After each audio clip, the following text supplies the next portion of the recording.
De volta. See waiting room participants. Admital. Beleza. Waiting room. Estão me escutando?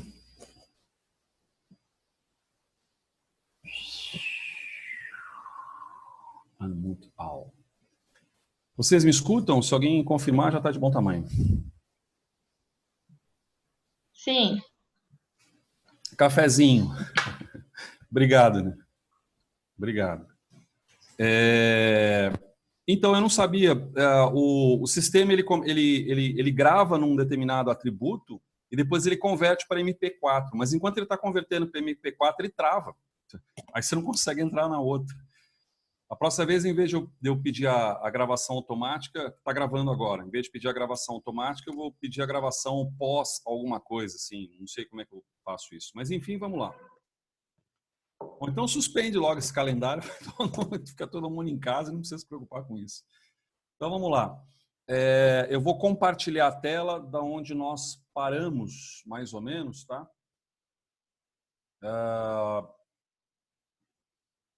Deixa eu ver aqui.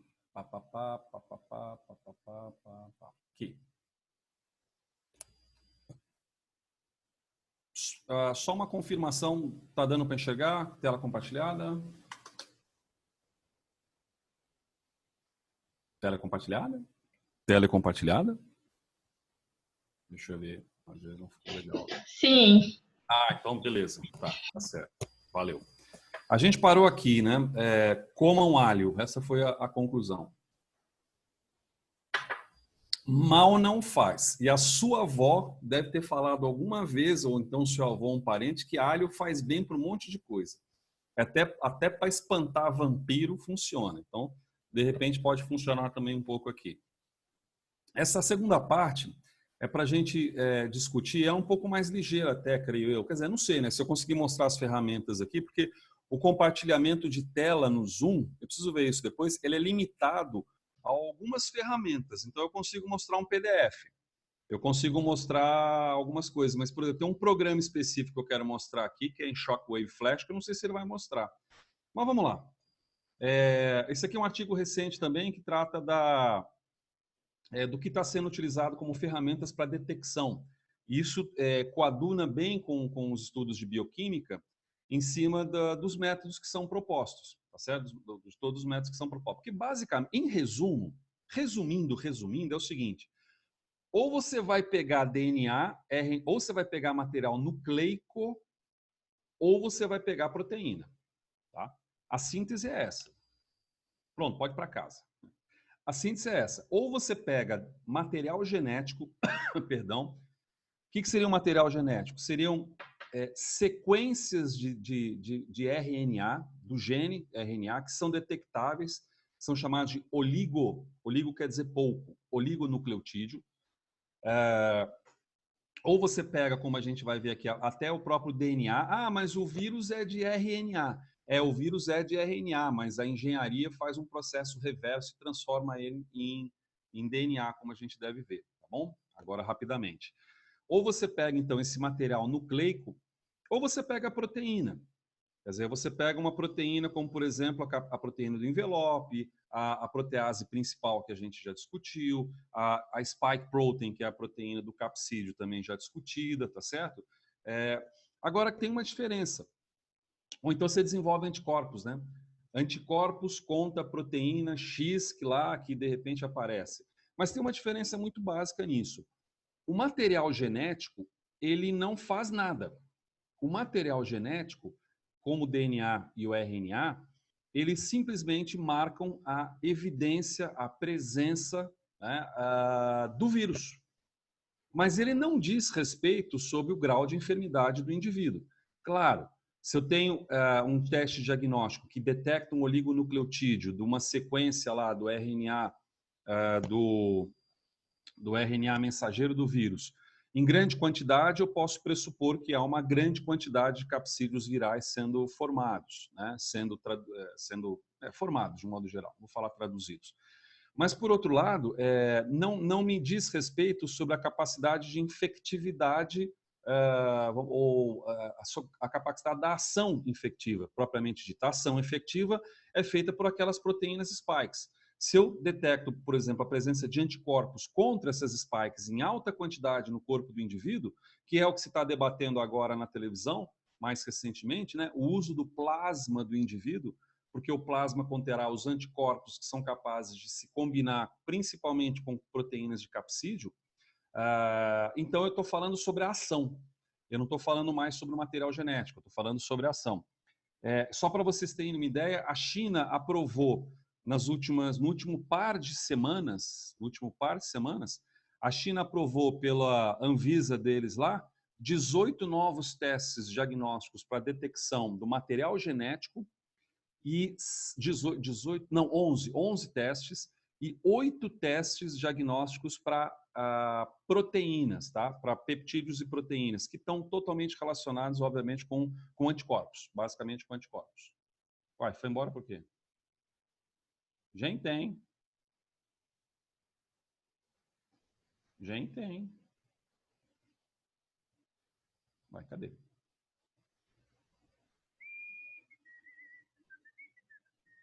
Stop share? New share. Onde é que estava esse babado aqui? Estava aqui. Não sei o que aconteceu. Vazou, depois voltou.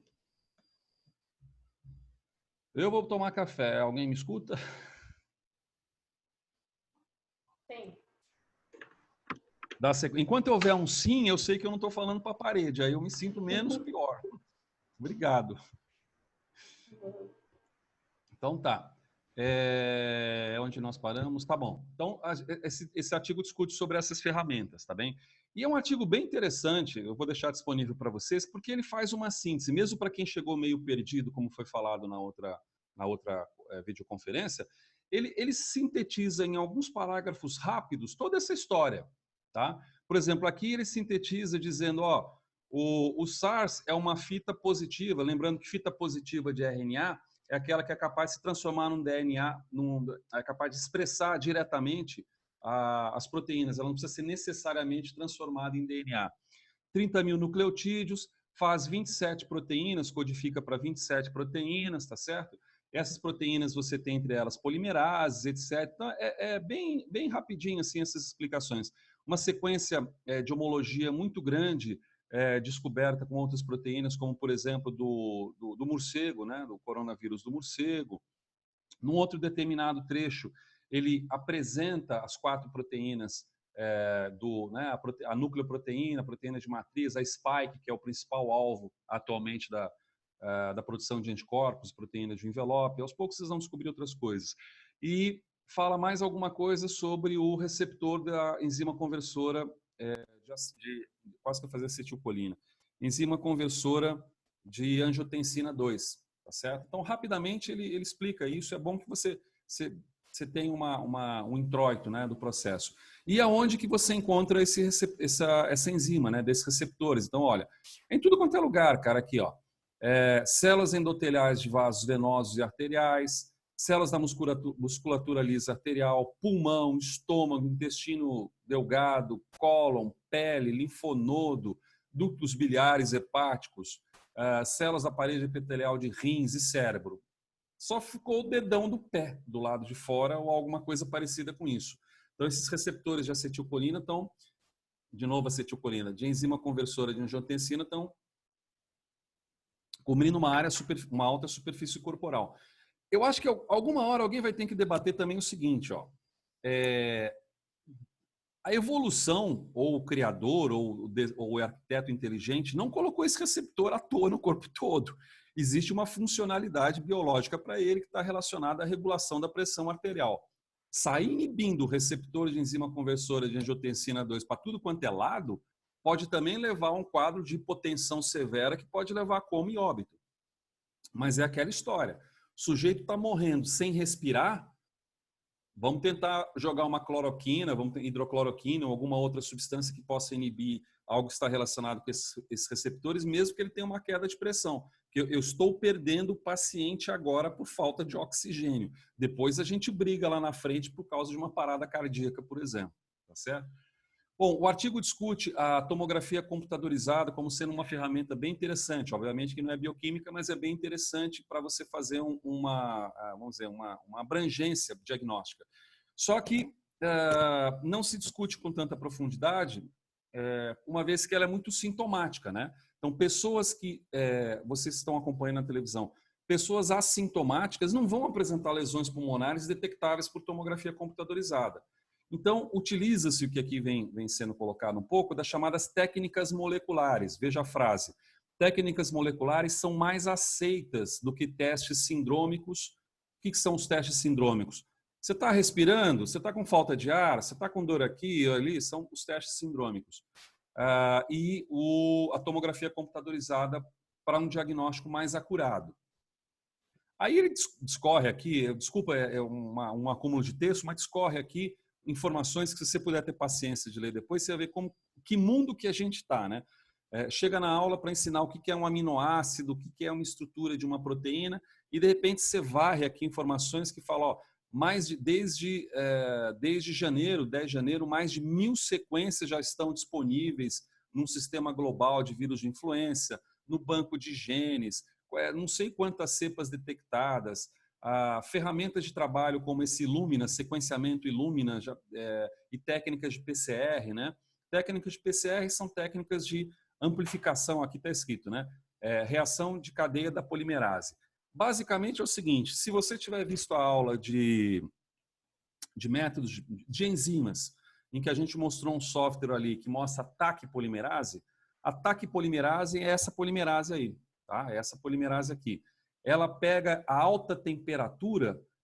Primeiro, a técnica ela faz uma amplificação do gene, colocando chamados primers. Eu não vou arriscar pegar agora o software que estava aberto aqui, não. Pegando um chamado, depois eu vou pensar numa alternativa. Deixo no mudo, essa seria uma alternativa.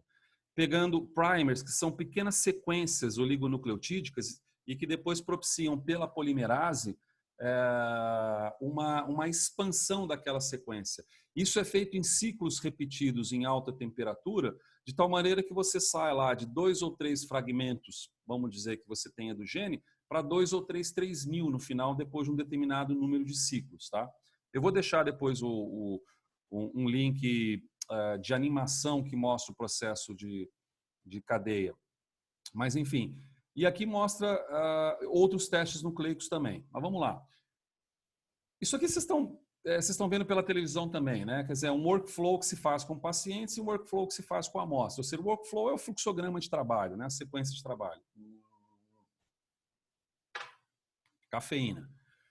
E então não tem muita novidade. Na realidade, você vê a sintomatologia em relação ao paciente, a sintomatologia, a colheita da amostra, né? Que pode ser feita oronasal, né? Oronasal, ou faringiana também, orofaringiana, um pouco mais. E os controles, como aqui estão colocados para infecções. Em relação à amostra, deixa eu puxar para cá. Em relação à amostra, a coleta da amostra, o transporte da amostra e o teste. Aliás, aqui, ó, se amplificar, está mais ou menos exemplificando um diagrama de um processo de amplificação gênica, tá certo? Essa aqui seriam ribossomos, acho que seriam ribossomos esse daqui. E aí você tem sequências nucleotídicas que são primers, e aí você tem a amplificação gênica aqui, daqui para cá acho que não vai para nenhum lugar, não. Amplificação gênica e como resultado você acaba tendo um sequenciamento desses oligonucleotídeos da amostra. Bom, está se discutindo hoje as chamadas fases de testes, né? O ministro veio também a público falar isso muito recentemente, né? Essas fases de testes, elas envolvem o seguinte: uma primeira fase, aqui você tem o número de tecnologias diagnósticas disponíveis, tá? E aqui você vê como vai afunilando entre a primeira fase e a quarta fase, que é a fase de eficácia desses testes, o número de tentativas e testes possíveis. Então, a fase 1 é chamada fase de concepção, que eu cito aqui, que é a chamada Proof of Concept, é a prova de conceito. Você pode gastar $1 bilhão para ver se vai funcionar. Funcionou? Beleza. Então, é uma prova de conceito. Não importa quanto custa, importa que dê certo. É por isso que nessa fase entram todas as tecnologias permitidas. Inclusive, nessa fase entram tecnologias que possam ser nocivas às células e nocivas à resposta fisiológica. Mas é aquela história, está funcionando? Testa aí, depois a gente vê lá na frente. A fase 2 é uma fase de teste clínico ou pré-clínico, em que, não, na verdade é clínico, e que envolve poucos pacientes, nominalmente um número inferior a 100 pacientes. E a depender da resposta, você passa para uma fase, a terceira fase, que você já começa a entrar num âmbito comercial e, vamos dizer assim, de transferência de tecnologia entre a academia, a universidade, a indústria, os centros tecnológicos e o governo, alguma coisa nesse sentido. Não que você tenha um produto pronto, mas você já começa a discussão do processo de patenteamento, por exemplo, de um produto.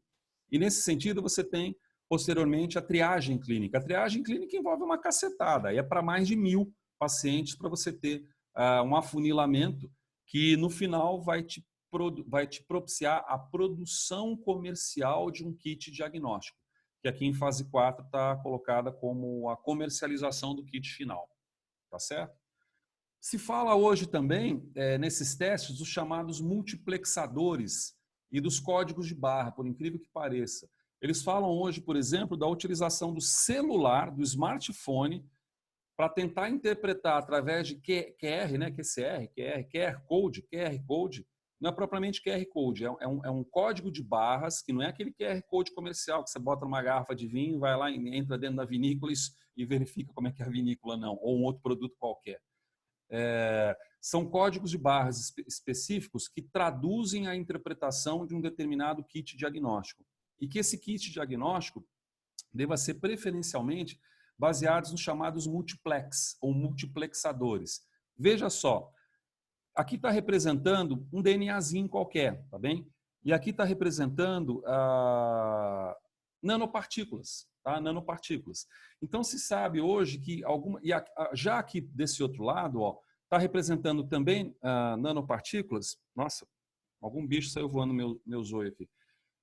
Mas está representando, por outro lado, outras sequências que não necessariamente possam ser DNA, isso aqui pode ser proteína. A ideia do multiplex, ou multiplexador, é que você tem um kit diagnóstico, como eu falei um pouco anteriormente, você pode pegar um material nucleico, que vai identificar a presença do vírus, e pode pegar um material proteico, que vai identificar a resposta contra esse vírus, como, por exemplo, a produção de anticorpos. Mas você pode juntar os dois. Alguém teve ideia de fazer isso, mas isso já tem mais de 10 anos. Juntar os dois. Você pode ter um kit diagnóstico chamado multiplex. Então, ele pega o material genético de observação, mas ele também pega o material proteico de observação.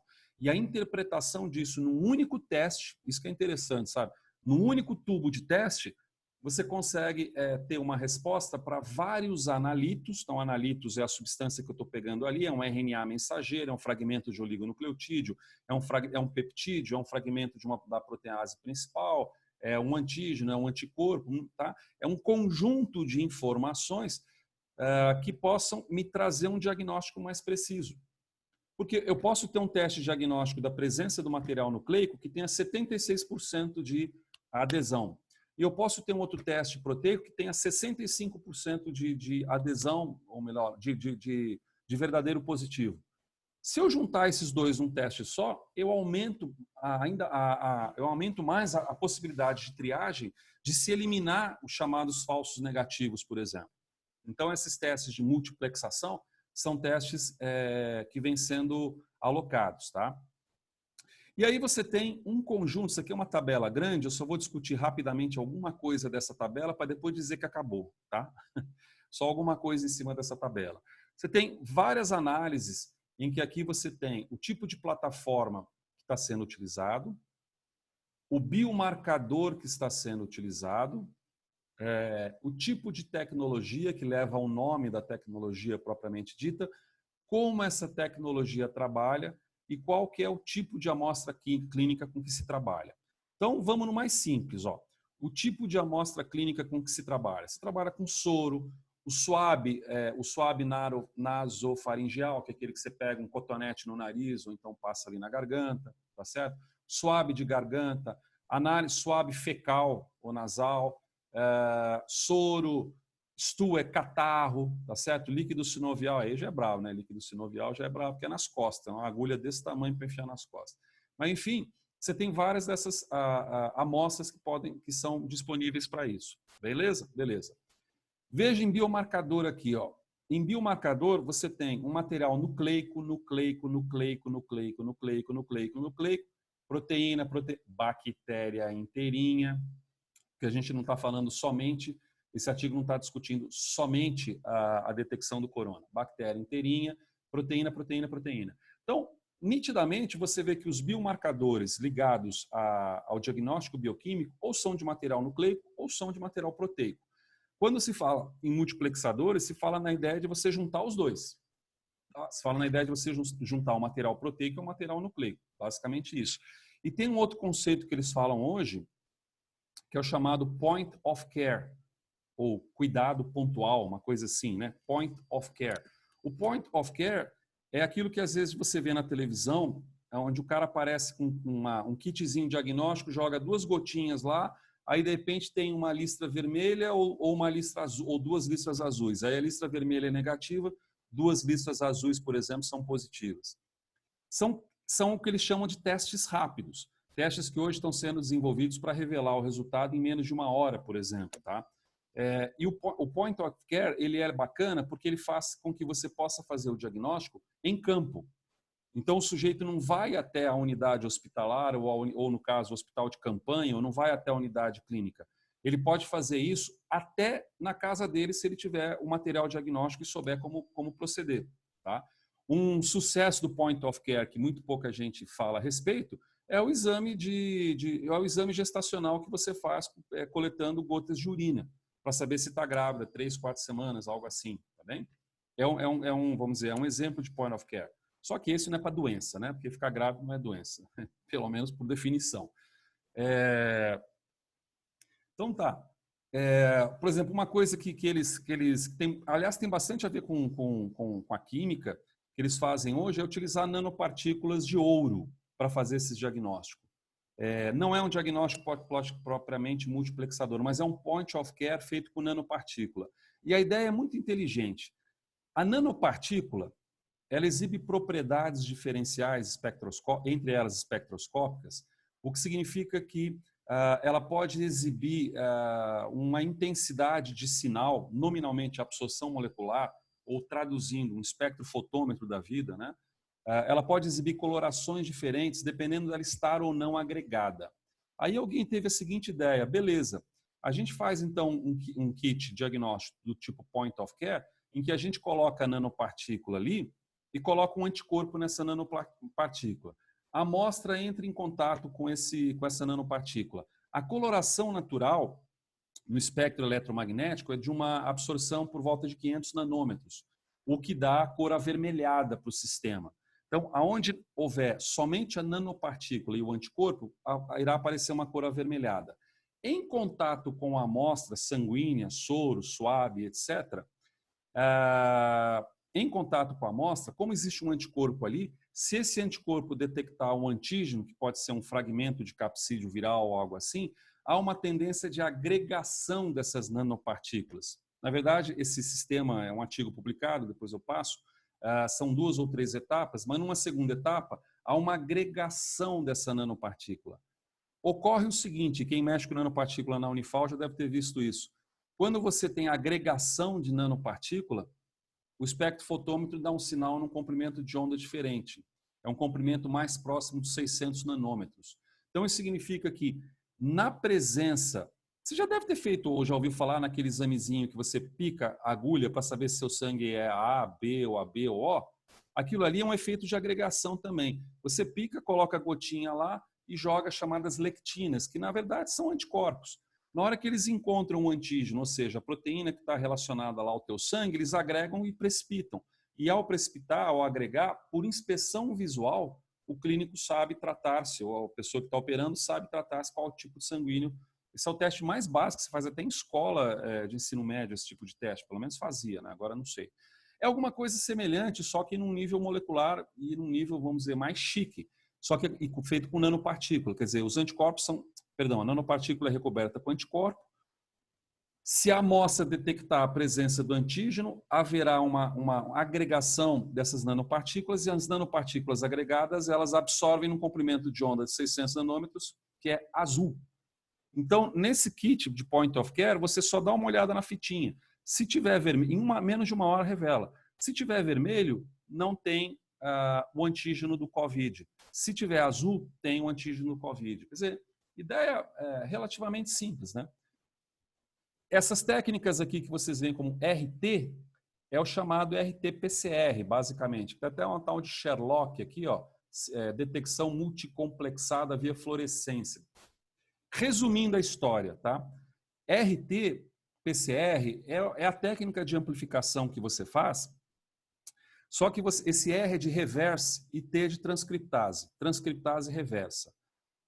A lógica disso é simplesmente você pegar um RNA, o vírus não é de RNA, você pega o RNA e transforma esse RNA em cDNA, chamado DNA complementar, cDNA ou DNA complementar. E faz a amplificação gênica a partir desse DNA complementar, que é chamado esse cDNA estruturado, tá certo? Esse é chamado RT, transcriptase reversa. E essa técnica de Sherlock não é uma sigla, na verdade, tá? É uma sigla, mas também combina com Sherlock Holmes porque é de investigação. Ela é bem interessante. Eles pegam uma ribonuclease. O que é uma ribonuclease? É uma enzima que quebra o RNA. É uma ribonuclease. Só que é uma ribonuclease específica, trabalhada. E ela consegue pegar, ela quebra esses fragmentos amplificados genômicos que são modificados com uma sonda fluorescente. Quando ela quebra esse segmento e libera a sonda fluorescente, você detecta o sinal. Ao detectar o sinal, você correlaciona a intensidade do sinal de fluorescência com a presença do RNA, do fragmento do RNA mensageiro do capsídeo viral. Né?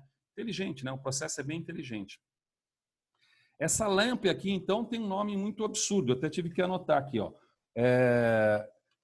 Loop Mediated Isothermal Amplification. Basicamente é o seguinte, é uma técnica de multiplexação também.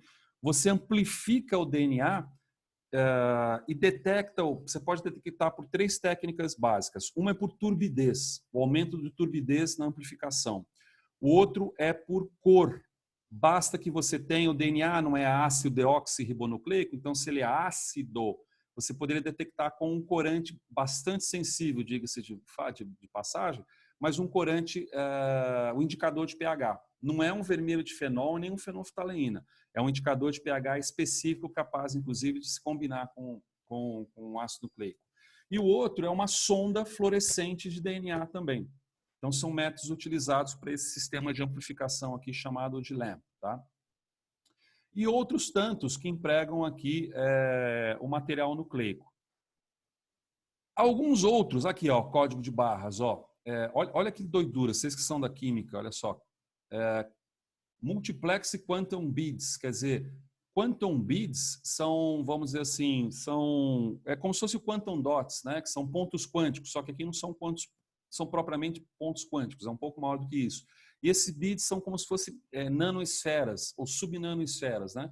São capazes de detectar ou de capturar o DNA para detecção por esse método barcode. E o barcode envolve isso, uma tradução da resposta do sinal diagnóstico ali num conjunto enorme que é computadorizado de informações e que permitem chegar ao alvo desejado. Você pode ver que aparece também ELISA. Aqui, ó, ELISA é uma técnica de proteínas. Eu vou ver se eu consigo encerrar essa apresentação com vocês, mostrando para vocês um outro software, como que funciona o ELISA. Porque o ELISA, como diz aqui, é uma reação enzimática para produzir um produto colorido na presença de um alvo. Tá? A única diferença para esse outro CMOL aqui, ELISA digital, é que você tem uma leitura digital do produto colorido, basicamente. ELISA é interessante porque é uma técnica utilizada para diagnóstico do HIV, para diagnóstico de doenças parasitárias, uma série de outros tantos diagnósticos. Ó, acabei de receber a informação que eu tenho 10 minutos. Então, eu vou tentar compartilhar a tela com vocês com esse método de ELISA em cima de uma animação, como que funciona esse método de ELISA, tá certo? Vamos ver se eu consigo fazer isso. Just a little bit, please. Vem para cá, vem para cá, vem para cá, vem para cá. Stop share. Tá. Vamos ver se eu consigo partilhar com vocês. Espera aí. Enquanto isso, eu vou... bom, de todo jeito, quem quiser falar, pode falar nesse momento, porque eu liberei o microfone. Agora tem que ver se eu consigo...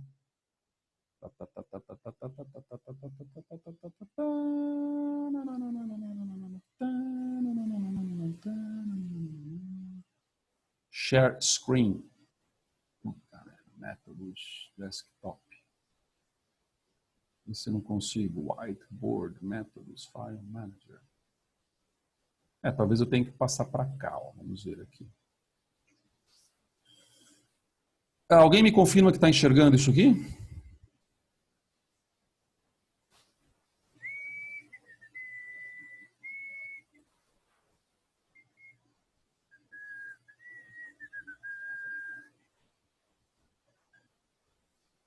Alguém me confirma que está enxergando a tela aqui? Não estou ouvindo um sim, não estou gostando. Estou enxergando. Oba, beleza. Tá, então beleza. Só me confirma se está vendo essa imagem.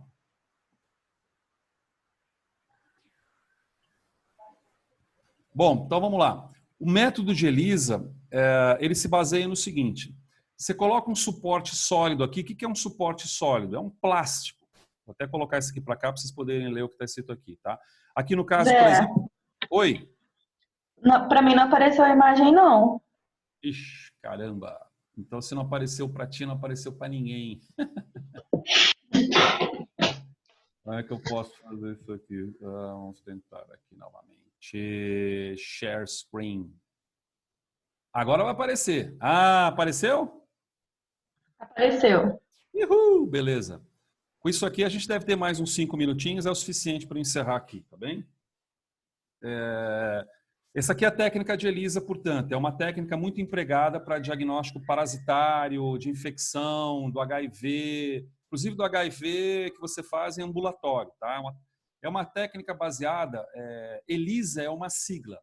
Tem a ver com uma ação de enzima e anticorpos. Tá bem? A tradução dela vai ser isso. Depois eu pego o título dela direitinho. Então, a lógica aqui é a seguinte. Você tem um suporte sólido que é um material plástico. E aí esse suporte você imobiliza anticorpos. Somente isso. Eu quero pegar o anticorpo antiproteína spike do HIV. Beleza. Ou a proteína principal, a proteína envelope. Então eu coloco um anticorpo aqui num suporte como suporte poliestireno. Numa etapa seguinte, eu jogo uma amostra. Tá? Eu jogo uma amostra qualquer. Obviamente que essa amostra vai conter uma série de proteínas e de outras substâncias. Essa amostra pode ser complexa, pode ser uma gota de sangue, plasma, que seja. Ela vai ter... Aquilo que não tiver afinidade pelo anticorpo, vai embora. Vai absolutamente embora. Engraçado, vou colocar mais para cá aqui. A minha mãozinha não dá para ver. Agora a mãozinha dá para ver. Ó. Aquilo que não tiver afinidade com o anticorpo, vai embora. Mas os antígenos, vamos dizer assim, um fragmento da proteína spike, pode muito bem ser absorvida nesse anticorpo. Tá? Então, nessa segunda fase, você incubou com a amostra em que você acha, ou que você quer verificar se existe a proteína-alvo.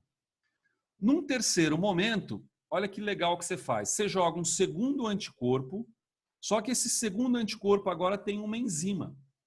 Tem uma enzima. E cara, não é enzima específica do COVID, é uma enzima basicona. É uma enzima basicona. Normalmente uma enzima que é capaz de clivar um substrato em éster ou um substrato em amida, tá? Porque substratos em ésteres e substratos em amida, e são vários deles, por exemplo, benzoil, arginil, paranitroanilina ou paranitrofeniléster, alguma coisa assim, eles têm uma particularidade muito interessante que mata o método de ELISA. Qual é? Quando eu imobilizo esse segundo anticorpo, como é que eu consegui imobilizar esse segundo anticorpo? Ora, o segundo anticorpo também reconhece o antígeno, no caso aqui a proteína spike do vírus, por exemplo. Só que ele tem uma enzima ligada. Como é que funciona uma enzima que nós estamos discutindo essa semana? A enzima funciona quando ela acelera uma determinada reação atacando um substrato. Essa é a próxima etapa. Eles pegam e jogam um substrato incolor, que quando entra em contato com essa enzima, sofre uma quebra e ao sofrer uma quebra libera um produto colorido. E com isso você consegue indiretamente detectar a presença da proteína-alvo em cima do anticorpo, que na realidade são incolores, né? Proteína-alvo em cima do anticorpo, que na verdade são incolores, utilizando uma enzima genérica, não é a enzima que não tem nada a ver com a afinidade do anticorpo e do antígeno, uma enzima genérica que simplesmente faz esse processo todo. Chique, não? Quer dizer, resumo da ópera. Deixa eu ver se eu tenho resumo da ópera. Restart. Resumo da ópera. Esse é o nome da técnica, por isso que ela chama ELISA, Enzyme Linked Immunosorbent Assay, tá? Por isso que ela chama ELISA, tem esse nome de menina. Basicamente, o que você faz? Imobiliza um anticorpo num suporte, e como a gente está vendo, ela está sendo utilizada para o Covid-19, imobiliza em cima de um suporte, um primeiro anticorpo, joga uma amostra que pode ser de soro, de urina, de sangue completo, uma matriz complexa qualquer, catarro, suave, solubilizado, eu diria, diluído, alguma coisa assim, saliva também. Essa amostra vai tenderá a detectar a proteína-alvo, Você vem e joga um segundo anticorpo, imobiliza um segundo anticorpo. Esse segundo anticorpo já é bem mais caro. Esse é caro quando você vai comprar da Sigma Aldrich, tá? Esse aqui é caro. Um segundo anticorpo contendo a enzima de clivagem e depois você joga um substrato que detecta. Cara, você faz isso, não é num tubo de ensaio. Você faz isso numa placa de poliestireno com pocinhos de 50 microlitros. Você consegue colocar ali 1.250 pocinhos. E em vez de você ter um espectrofotômetro em que você coloca o tubo de ensaio, aperta um botão e faz a leitura, você vem com essa plaquinha num leitor de placas, que pode ser de detecção por absorção molecular ou fluorescência, você coloca essa plaquinha, aperta um botão e ele lê 1.250 amostras de uma vez só. Eu não sei se é 1.250, é um múltiplo de 96. 96, 960 seria 10, então acho que são 12, alguma coisa assim. São múltiplos de 96 pocinhos, em cada pocinho contendo 50 microlitros. Quer dizer, é uma tremenda de uma ferramenta diagnóstica com bastante especificidade. Qual que é a especificidade? O primeiro anticorpo e o anticorpo secundário. Quer dizer, o primeiro anticorpo tem que ser específico para a doença que você quer ver e o anticorpo secundário também tem que ser específico para a doença que você quer ver, com adicional que ele tem que ter uma ligação covalente a uma enzima. Essa ligação covalente com a enzima normalmente é propiciada com linkage de biotina. Lembra de biotina? Não sei para quem viu a aula de enzima. Biotina é um precursor, uma vitamina H9, que depois ela é utilizada por algumas enzimas. E a gente vai ver em metabolismo que ela é utilizada de forma covalente, ela se liga covalentemente em enzimas. Então se liga covalentemente em enzimas, a gente pode usar uma biotina para tentar ligar uma enzima aqui no próprio anticorpo. Essa é uma forma. Uma forma mais barata é utilizar aldeído, como glutaraldeído, mas essa acho que nem é discutida mais recentemente. Acho que são BIDs biotinilados que são mais discutidos, tá bem? Então, isso aqui é a técnica de ELISA, um resumo da técnica de ELISA, e com isso, como está mostrando o relógio aqui que tem mais 1 minuto, eu dou mais ou menos por encerrada essa altíssima participação aqui de 8 pessoas nesse presente momento, tá? Nessa conferência. E eu vou deixar disponível, está gravando, eu vou deixar disponível essas 2 conferências, se vocês quiserem pegar esse material de alguma forma, a gente vai abordar esse material de alguma forma, e mais um material que está relacionado a esse momento, que é o material de mídia, etc. e tal, tá bem? Bom, talvez tenhamos mais algum tempinho. Se alguém quiser discutir alguma coisa, por favor, fique à vontade. Todos os microfones estão desmudados, ou seja, estão faláveis.